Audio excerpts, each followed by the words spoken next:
her exhibition at Camden Art Centre, Olga has made one large floor-based sculpture, which is, to begin with, a large sheet of PVC, which is a material that is usually used to be printed and then put up on billboards or the sides of buildings. And in this instance, Olga's inverted that relationship. So we're actually going to look at it while standing on top of it, looking down. We invited Olga to make the exhibition far in advance of COVID, actually.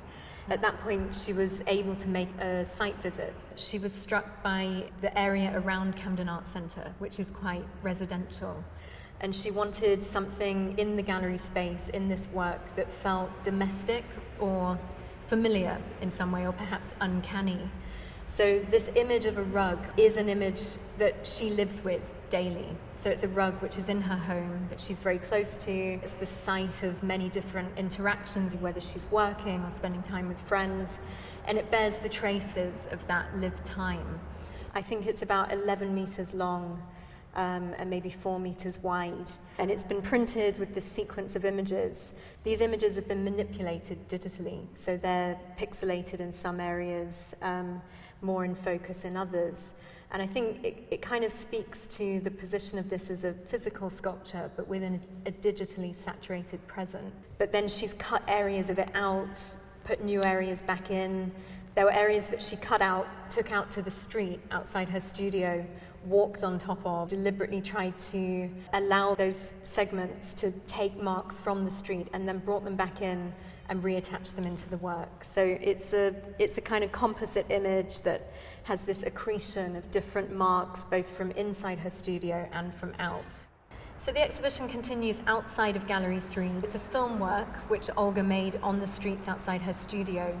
You'll be standing in Camden Art Centre's garden, looking at a screen which is inside the cafe. And I think it just has a really nice relationship to this work. There we're seeing this kind of image of the street underfoot firsthand.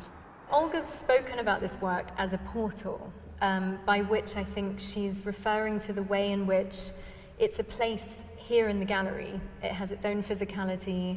In a way, it's a sort of landscape that we move through and on top of. But at the same time, within this flatness, it has many different places layered.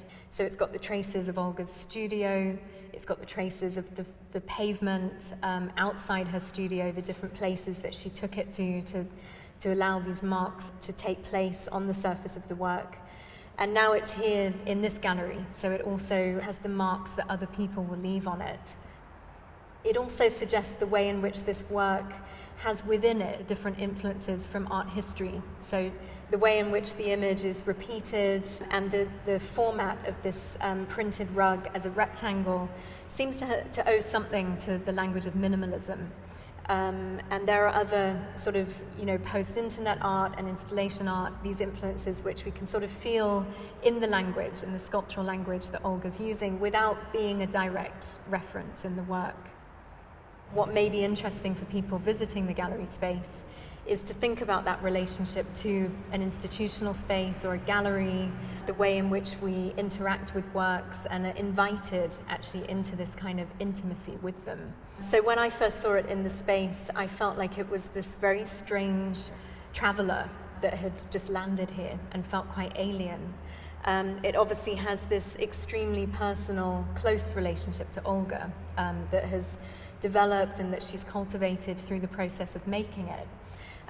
But now it's here in London, bearing all the traces of that process from New York, but it now feels at home here to me. And I think it will be interesting to see, how it gains character and changes and that kind of accumulation of the work over time as people interact with it.